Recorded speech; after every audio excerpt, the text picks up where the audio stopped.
Hi guys, welcome back to my channel Ritu law. तो आज हम फिर आ गए हैं एक न्यू टॉपिक के साथ, स्पेसिफिक रिलीफ एक्ट के। लास्ट क्लास में हमने स्पेसिफिक रिलीफ एक्ट को समझा कि होता क्या है स्पेसिफिक रिलीफ एक्ट, और इसकी यूज़ कब होता है, क्यों होता है, और अगर कोई प्लेंटिफ इसका यूज़ करता है तो उसको क्या क्या रेमेडी मिल सकती है, जैसे कि टाइटल डिक्लेयर कर सकते हैं, स्पेसिफिक परफॉर्मेंस कर सकते हैं, कैंसलेशन कर सकते हैं, और रेक्टिफिकेशन शुद्धियाँ कर सकते हैं, और इंजंक्शन कर सकते हैं। तो इसी एक न्यू टॉपिक को लेकर आज हम आए हैं, इंजंक्शन। बहुत होता क्या है इंजंक्शन, व्यायादेश। ठीक है, तो हमने क्वेश्चन भी लिखा हुआ है। अब हम जो भी बीएलएलबी फर्स्ट सेमेस्टर की बच्चों की 5th यूनिट में इंडियन कॉन्ट्रैक्ट एक्ट के 5th यूनिट में इंजंक्शन का टॉपिक दिया गया है, तो जो भी हम टॉपिक लेंगे उसका हम क्वेश्चन देखेंगे कि उससे रिलेटेड क्वेश्चन कैसे बनते हैं, और क्वेश्चन में क्या क्या लिखना है, सनॉप्सिस क्या होंगे, पूरे क्वेश्चन को हम डील करेंगे। ठीक है, तो इंजंक्शन, जैसे मैंने क्वेश्चन डाला है, व्यायादेश अथवा निषेधाज्ञा, निषेधाज्ञा भी बोलते हैं, का स्वरूप क्या है, प्रकार समझाइए। What is injunction and types of injunction. ठीक है, तो एक तरीके से देखा जाए तो ये एक प्रिवेंटिव रिलीफ है। ओके, निवारक अनुतोष है। चैप्टर नंबर 8 अगर आप बुक खोलते हो तो उसमें लास्ट में चैप्टर नंबर 8 में इसके बारे में दिया गया है। ठीक है, तो क्या होता है व्यायादेश, क्या होता है, मतलब प्रिवेंटिव रिलीफ क्या होता है। मान लीजिए आप आपने किसी व्यक्ति के साथ कोई कॉन्ट्रैक्ट किया, ठीक है, या आप नॉर्मल चीज़ देख लीजिए कि अगर कोई व्यक्ति कुछ ऐसा कार्य कर रहा है जिससे आपके राइट्स और लाइबिलिटी का उल्लंघन हो, ठीक है, अधिकार और दायित्व का उल्लंघन होता है, ठीक है, तो आप उसको रोकते हो कि रुक जाओ, ये काम नहीं करो। ठीक है, आप नॉर्मली रोकते हो कि मत करो, या ऐसे काम करने से मेरे जो राइट्स हैं वो उल्लंघित होंगे, मेरी आपकी जो लाइबिलिटीज़ है, मेरी जो लाइबिलिटीज़ है वो उल्लंघित होगी, तो ये काम नहीं करूँ। पर जब इंसान आपके बोलने से नहीं रुकता है, बेसिकली नॉर्मल इंसान आजकल किसी के कहने से कोई काम करने ना करने का डिसीजन नहीं लेता है। ठीक है, मान लो कोई व्यक्ति नहीं कर रहा है, आपके रोकने से भी वो नहीं रोक रहा है, तो फिर हम कोर्ट का दरवाज़ा खटखटाते हैं। जब हम कोर्ट के पास जाते हैं और कोर्ट से कुछ रेमेडी मांगते हैं इस बारे में कि इस व्यक्ति को ये कार्य करने से रोक दिया जाए, ऐसे ही रोकना, इसी चीज को रोकना, कोर्ट के द्वारा रोक देने को ही हम प्रिवेंटिव रिलीफ कहते हैं, इंजंक्शन कहते हैं, निवारक अनुतोष। पहले से ही उसका अनुतोष ले लिया गया। इंजंक्शन मतलब किसी व्यक्ति को कुछ करने से रोक देना। ठीक है, तो मैंने एक पॉइंट लिखा है, आप देख सकते हो, किसी व्यक्ति के अधिकारों में अनुचित हस्तक्षेप करने या करने की धमकी देने से किसी अन्य व्यक्ति को रोका जाना। मैं जो लेक्चर ये लेने वाली हूँ उसमें मैं आपको कुछ पॉइंट्स लिखवाऊंगी, तो आप इंग्लिश और हिंदी दोनों में लिखवाऊंगी, तो स्पीड थोड़ी नॉर्मल ही रहेगी, पर इनकेस अगर आप नहीं लिख पा रहे हो तो आप अपनी स्पीड को यूट्यूब में स्लो कर लीजिएगा, आप देख लीजिएगा। ठीक है, मैं कुछ पॉइंट्स लिखवाऊंगी। तो जैसा कि हमने देखा, किसी अदर पर्सन को कुछ कार्य करने से रोकना, तो इसी को हम बोलते हैं व्यायादेश। अब हम समझते हैं कि इंजंक्शन कितने प्रकार के होते हैं। ठीक है, क्लासिफिकेशन ऑफ इंजंक्शन। तो इंजंक्शन का जब हम वर्गीकरण करते हैं, व्यायादेश का जब हम वर्गीकरण करते हैं, उसको तोड़ते हैं, तो ये दो टाइप से टूटते हैं।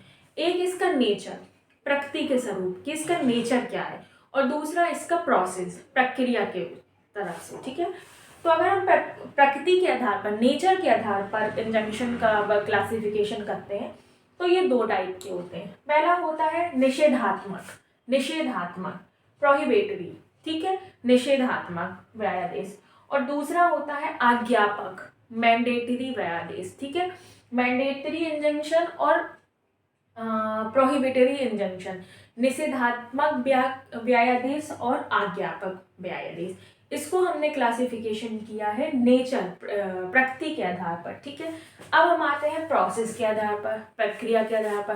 प्रक्रिया के आधार से भी दो प्रकार के होते हैं। एक होता है टेम्परेरी इंजंक्शन, अस्थायी व्यायादेश, ठीक है, और एक होता है स्थायी व्यायादेश, परपेचुअल इंजंक्शन। तो दो प्रकार के इंजंक्शन आते हैं। अब क्वेश्चन में कभी कभी ऐसा आ जाता है कि अस्थायी व्यायादेश को समझाइए और इसको देने के कारण क्या होते हैं, या अस्थायी व्यायादेश को समझाइए, इनको देने के कारण क्या होते हैं, कि या फिर निषेधात्मक, मैंडेटरी प्रोविजन और प्रोहिबिटरी प्रोविजन क्या कहलाते हैं। किसी भी से भी क्वेश्चन बन सकता है। तो आपको बिल्कुल पैनिक नहीं होना है। आपको इतने अच्छे से व्यायादेश हम लिखवा देंगे, समझा देंगे कि कुछ भी आएगा आप समझ जाओगे, ठीक है। तो जैसे हमने समझा, इंजंक्शन का मतलब होता है किसी को रोक देना, कोई काम करने से रोक देना, ठीक है, कोर्ट के द्वारा, ठीक। फिर हमने देखा क्लासिफिकेशन क्या है। क्लासिफिकेशन दो टाइप से होते हैं, एक नेचर के हिसाब से क्लासिफिकेशन क्या होता है और एक प्रोसीजर के हिसाब से क्लासिफिकेशन क्या होता है, ठीक है। अब हम थोड़ा समझेंगे कि इंजंक्शन का ऑब्जेक्ट क्या है, उद्देश्य क्या है, ठीक है। तो देखिए, इंजंक्शन जो होती है कि जुडिशियल प्रोसेस होती है, न्यायिक प्रक्रिया होती है। इसका काम यही होता है कि किसी व्यक्ति को कुछ कार्य करने से रोक देना, किसी व्यक्ति को कुछ कार्य करने से रोक देना, और ऐसा कार्य अवैधानिक या अनुचित रूप का होता है, ठीक है। तो हमने देखा ऑब्जेक्ट क्या है, ये एक जुडिशियल प्रोसेस है, किसी व्यक्ति को कोई कार्य करने से रोकने के लिए, और ऐसा कार्य अवैधानिक और या अनुचित टाइप का होता है, ठीक है। अब हम समझते हैं पर्टिकुलर सारे इंजंक्शन के टाइप्स को और इनके एक्सप्लेनेशन, ठीक है। सबसे पहले हम पढ़ते हैं, अगर हम पढ़ते हैं कि इसके नेचर के हिसाब से इंजंक्शन को समझते हैं, तो पहला आता है प्रोहिबिटरी इंजंक्शन, निषेधात्मक व्यायादेश। आप चाहो तो लिख सकते हो, मैं इसको क्लीन करूंगी और इसकी मैं फोटो डाल दूंगी अपने शॉर्ट में, आप लिख सकते हो। आगे के जो भी प्रोविजन होंगे मैं बोलकर आपको लिखवाऊंगी, आप अपने नोट्स जरूर बना लीजिए। चलिए, अब हम समझते हैं, अब फर्स्ट समझते हैं निषेधात्मक, प्रोहिबिटरी इंजंक्शन क्या कहलाता है। ऐसा सेक्शन नंबर 36, अगर आप इसका सेक्शन लिखोगे तो section number 36 BLLB first semester वालों के लिए ये एक्ट है। तो सेक्शन नंबर 36 में ये सब बताया गया है। अब आते हैं हम निषेधात्मक व्यायादेश क्या होता है। जैसे कि अगर आप देखोगे शब्द से, तो निषेधात्मक मतलब नेगेटिव अप्रोच रखना है, कोई कार्य करने से रोक देना, किसी व्यक्ति को कोई कार्य करने से रोक देना। इसका एक एक्सप्लेनेशन होता है, don't do this, don't do this, यह कार्य मत करो। निषेधात्मक व्यायादेश एक नेगेटिव अप्रोच करता है, जिसमें कोर्ट व्यक्ति को बोलता है कि ये कार्य नहीं करो। एग्जाम्पल से हम समझते हैं, ठीक है। मान लीजिए ए राहुल, इसका नाम मान लीजिए राहुल है, राहुल की जमीन पर बी उसका पड़ोसी उसके लैंड पे कब्जा कर लेता है। राहुल की जमीन पर उसका पड़ोसी इलीगल तरीके से कब्जा कर लेता है, ठीक है।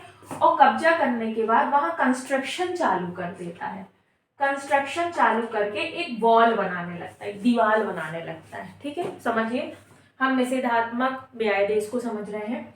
राहुल जो एक व्यक्ति है, उसका पड़ोसी बी उसकी लैंड पर इलीगल तरीके से कब्जा करता है, ठीक है।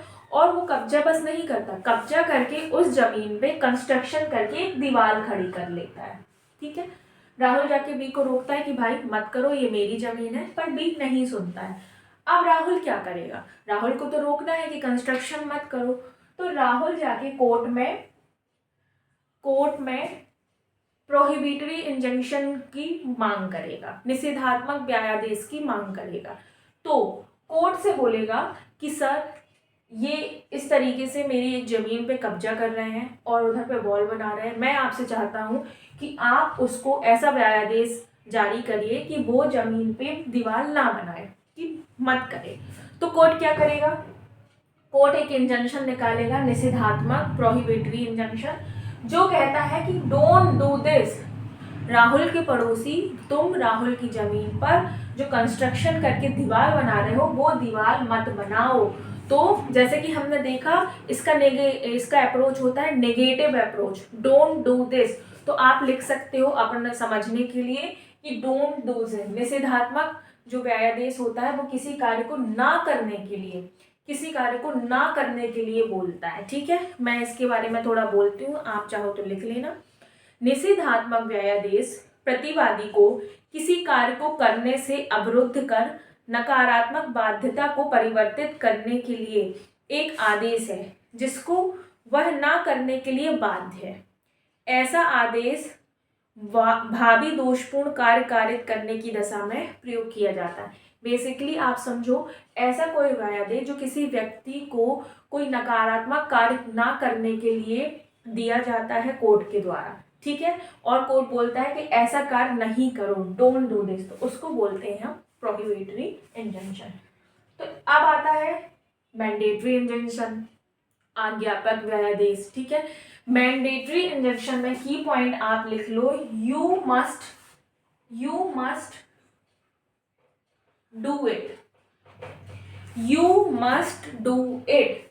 अंतर समझिए, डोंट डू दिस ये बोलता है प्रोहिबिटरी इंजंक्शन, और यू मस्ट डू इट ये बोलता है मैंडेटरी प्रोविजन। जहां कोर्ट आपको कुछ कार्य करने के लिए व्यायादेश निकालता है, जहां कोर्ट आपको कुछ कार्य करने के लिए इंजंक्शन देता है, जैसे कि इसी एग्जाम्पल को समझते, ठीक है। हमने जब नेगेटिव अप्रोच वाला इंजंक्शन पढ़ा, निषेधात्मक व्यायादेश पढ़ा, तो कोर्ट ने बोला कि तुम ये वॉल मत बनाओ, ठीक है, ये वॉल मत बनाओ। अब इसको अगर हम मैंडेटरी प्रोविजन से लाते हैं तो क्या क्या होगा इसका एग्जाम्पल, कोर्ट बोलेगा राहुल के पड़ोसी से कि इमीडिएटली, तुरंत इस वॉल को हटाओ, तुरंत इस वॉल को हटाओ। समझ आया आपको, पहले बोला है कि मत करो और दूसरा बोला है तुरंत इस वॉल को हटाओ। इतना ही अंतर है दोनों के नेचर में, जहाँ पर आपका प्रोहिबिटरी किसी बात को डोंट डू दिस कहता है और मैंडेटरी प्रोविजन बोलता है यू मस्ट डू इट, कि तुम इमीडिएटली ये काम करो, ठीक है। तो आई थिंक आपको ये समझ में आ गया होगा। अब जैसे कि हमने नेचर के हिसाब से समझा, अब हम समझते हैं प्रोसीजर के हिसाब से दो टाइप के इंजंक्शन। मेन जो क्वेश्चन होते हैं ये प्रोसीजर के हिसाब से ही बनते हैं कि शाश्वत व्यायादेश क्या होता है और अस्थायी व्यायादेश क्या बोलता है। इसको बेसिकली बोलते हैं स्थायी और अस्थायी, स्थायी और अस्थायी व्यायादेश, ठीक है। टेम्परेरी, ये जैसे टेम्परेरी इंजंक्शन और परपेचुअल इंजंक्शन क्या होते हैं, ठीक है। सेक्शन अगर आप चैप्टर 8 में जाओगे तो वहां पे आपको सेक्शन दिए होंगे 37, 38 में ये डील करता है, ठीक है। पहले हम टेम्परेरी इंजंक्शन को समझते हैं। टेम्परेरी इंजंक्शन क्या होते हैं, इसकी मैं डेफिनेशन बोल देती हूँ, आपको आपकी बुक में डेफिनेशन मिल जाएगी, ठीक है। टेम्परेरी इंजंक्शन, यह व्यायादेश किसी निश्चित समय के लिए न्यायालय के अग्रिम आदेश तक जारी किए जाते हैं और वाद के दौरान किसी भी अवस्था में प्रार्थना करने पर जारी किया जा सकता है। देखिए इसको मैं समझाती हूँ, टेम्परेरी इंजंक्शन क्या होता है। अभी हमने नेचर के हिसाब से समझा, अब हम प्रोसीजर के हिसाब से, प्रोसीजर मतलब जब ड्यूरिंग ट्रायल कुछ चल रहा है, कोई केस चल रहा है, ठीक है, और उस टाइम पे अगर आपके केस के पार्टीज ने कुछ ऐसा कार्य करना चालू कर दिया जो कि उसे नहीं करना चाहिए। मान लीजिए ए बी सी तीनों ने पार्टनरशिप में एक कंपनी खोली, ठीक है। अब वो कंपनी में टर्मिनेशन, मतलब अगर उस पार्टनरशिप से आपको हटना है तो कुछ कंडीशन से आप हट सकते हो।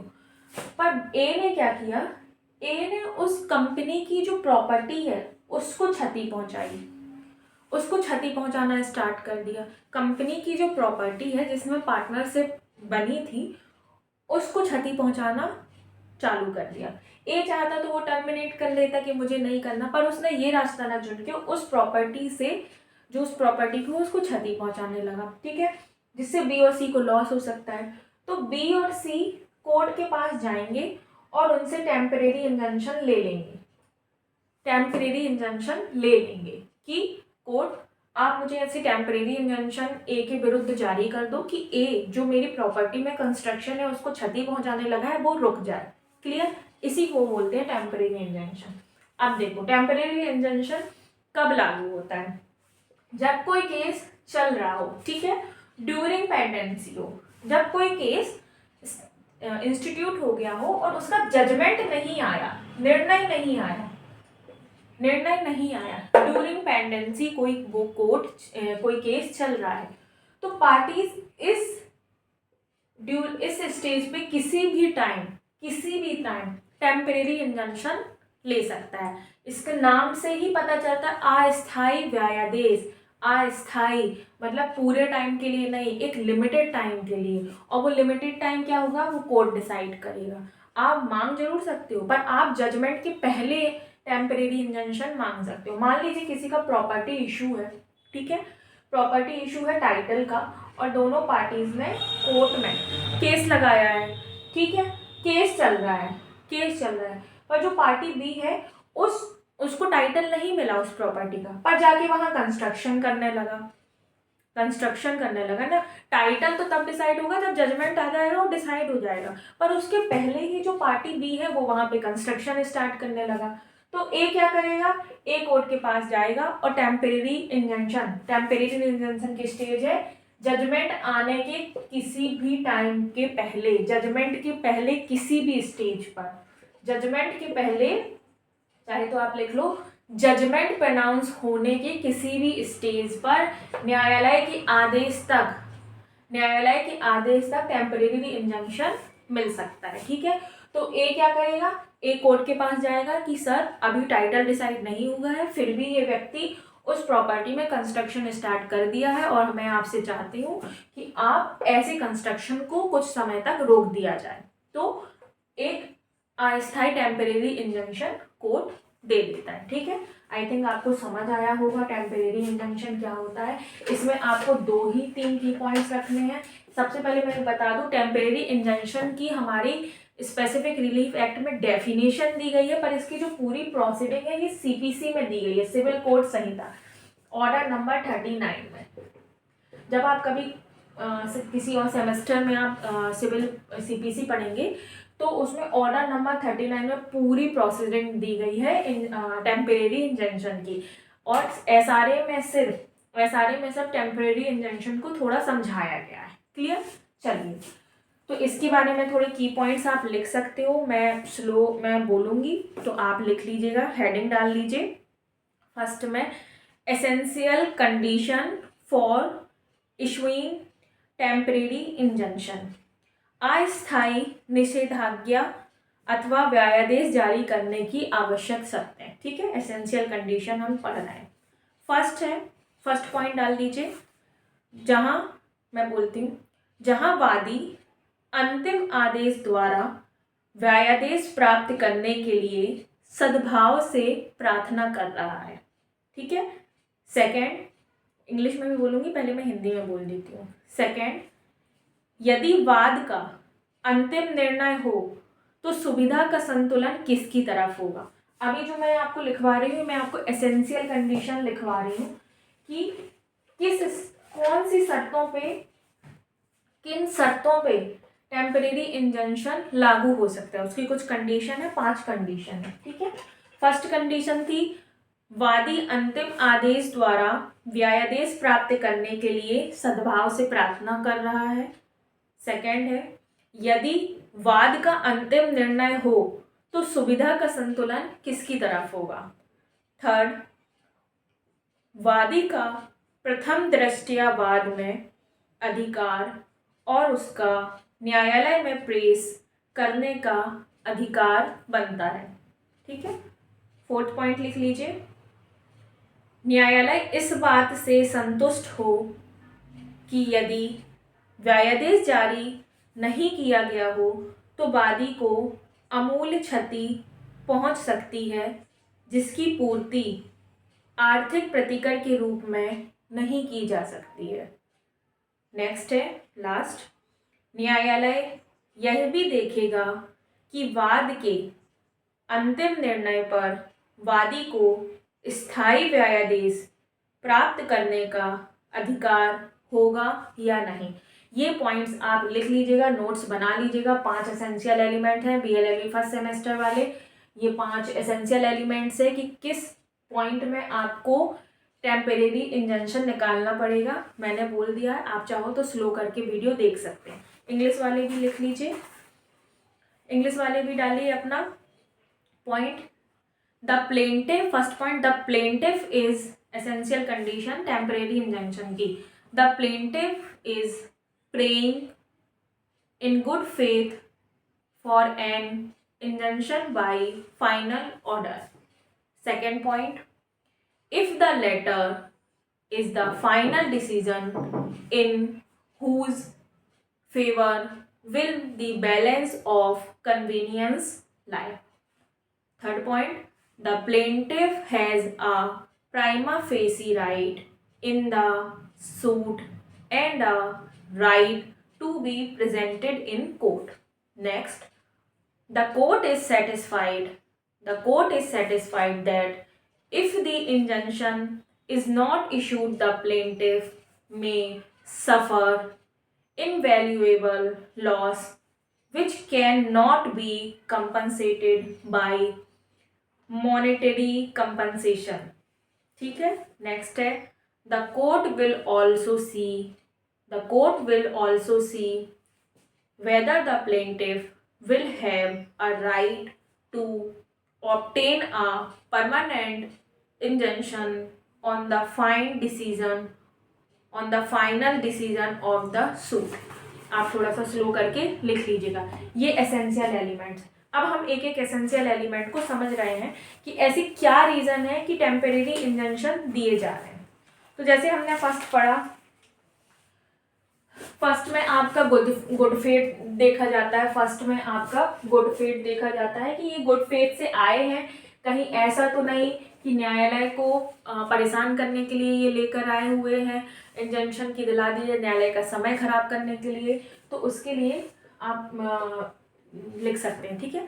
सेकेंड है सुविधा का नियम. क्या होता है सुविधा का नियम? इसको हम, बहुत इम्पोर्टेंट है ये सुविधा का नियम.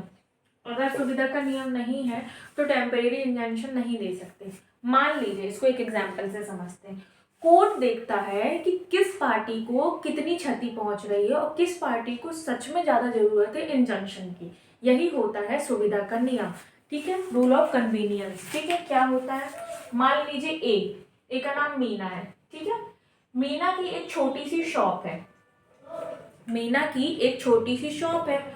शॉप के सामने एक बी नाम का पर्सन जो कि डीलर है, उसने एक वॉल खड़ी करना स्टार्ट कर दी. ए जिसकी एक शॉप है जिसका नाम मीना है, छोटी सी शॉप है, और शॉप के जस्ट सामने बी एक डीलर ने एक कंस्ट्रक्शन चालू करके एक वॉल स्टार्ट कर दी. ठीक है. अब मीना पहुंचती है इंजंक्शन लेने के लिए कि ये कंस्ट्रक्शन रोक दिया जाए, क्योंकि मुझे अगर वॉल बन जाएगी तो मेरी प्रॉपर्टी, मेरी शॉप में आने जाने की जगह बिल्कुल ख़त्म हो जाएगी. ठीक है. अब कोर्ट क्या करेगा, कोर्ट देखेगा कि किसको इंजंक्शन मिलने, कि अगर ए को इंजंक्शन मिलता है, मीना को इंजंक्शन मिलता है, तो मीना को सच में लॉस हो रहा है क्या, कितना, और अगर हो रहा है तो कितना लॉस हो रहा है, और अगर बी को मिलता है तो क्या मीना को फ़र्क पड़ेगा कि नहीं पड़ेगा. तो यही होता है सुविधा का नियम, जहाँ कोर्ट के ऊपर ड्यूटी होती है कि वो देखे कि अगर कोई सामने वाला पार्टी इंजंक्शन लेकर आ रहा है, मांग रहा है, तो क्या हम दे ही देंगे? नहीं. आपको सुविधा का नियम देखना पड़ेगा कि क्या सच में उसको इंजंक्शन की ज़रूरत है, क्या कोई ऐसी और रेमेडी नहीं है कि उसके इस रिलीफ के अलावा कोई और रिलीफ मिल जाए. इसी को बोलते हैं सुविधा का नियम. ठीक है. क्योंकि हम आगे जब पढ़ेंगे ना, आगे हम टॉपिक स्टार्ट करेंगे कि ऐसे कौन कौन से रूल हैं जहाँ पर इंजंक्शन नहीं दिया जाता, कोर्ट इंजंक्शन नहीं देता. ठीक है. तीसरा जो हमने पढ़ा, प्राइमा फेसी, प्रथम दृष्टया मामला. प्राइमा फेसी क्या मामला होता है? ठीक है. जहां कोर्ट को देखते ही पता चल जाता है कि हाँ, इसका केस स्ट्रॉन्ग है और इसको इंजंक्शन मिलना चाहिए. कैसे? ए के पास एक प्रॉपर्टी है. ठीक है.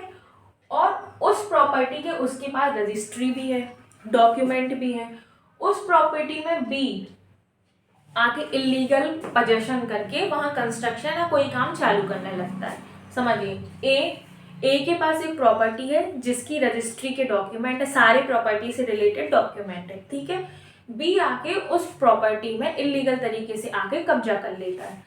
अब ए कोर्ट के पास जाता है रेमेडी लेने के लिए कि इन्होंने मेरी प्रॉपर्टी में इलीगल तरीके से पोजेशन किया है और मेरे पास इस प्रॉपर्टी से रिलेटेड सारे डॉक्यूमेंट है कि ये प्रॉपर्टी मेरी है, और अगर आपने इसको नहीं रोका तो मेरी प्रॉपर्टी को क्षति पहुंचेगी.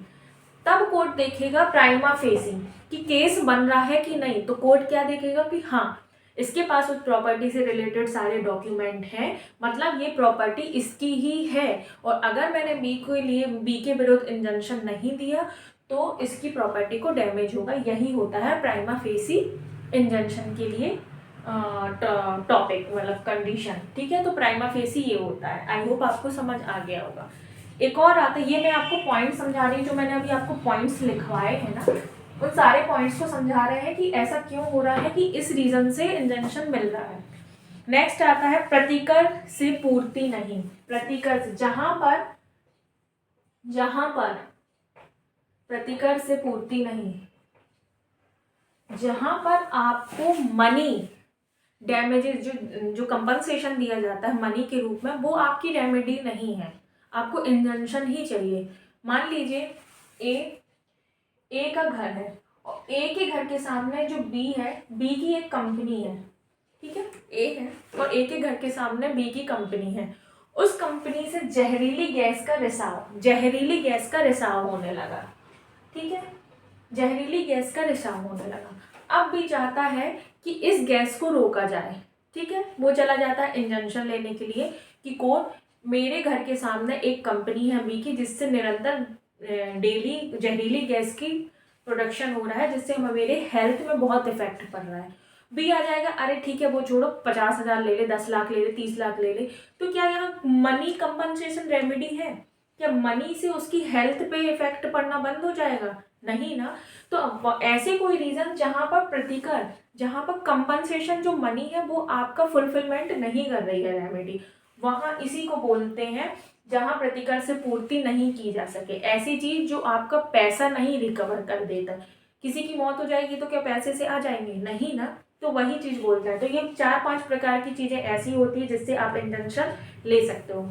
आई होप आपको समझ आया होगा। ठीक है, चलिए अब हम पढ़ेंगे स्थायी व्यायादेश। ठीक है, अभी तक हमने पढ़ा अस्थायी व्यायादेश, अब हम पढ़ेंगे स्थायी व्यायादेश, टेम्परेरी इंजंक्शन। क्या होता है टेम्परेरी इंजंक्शन? टेम्परेरी इंजंक्शन का क्रम समझिए पहले। ठीक है, ये आपको सेक्शन नंबर 38 में मिल जाएगा। टेम्परेरी इंजंक्शन क्या है? देखिए, टेम्परेरी इंजंक्शन जैसे नाम से ही पता चल रहा, स्थायी, मतलब अब हमेशा की तरह अब हमेशा ये इंजंक्शन रहेगा। ठीक है, अस्थायी इंजंक्शन में हमने पढ़ा कि डिसीजन के पहले पहले तक आप वो इंजंक्शन ले सकते हो, क्लेम कर सकते हो। पर ये जो स्थायी इंजंक्शन होता है ये डिसीजन के बाद आता है। ठीक है, जैसे इस ड्यूरेशन में, आई थिंक आपको दिख रहा होगा, इस ड्यूरेशन में आपने अस्थायी इंजंक्शन ले सकते हो, और जजमेंट आ गया,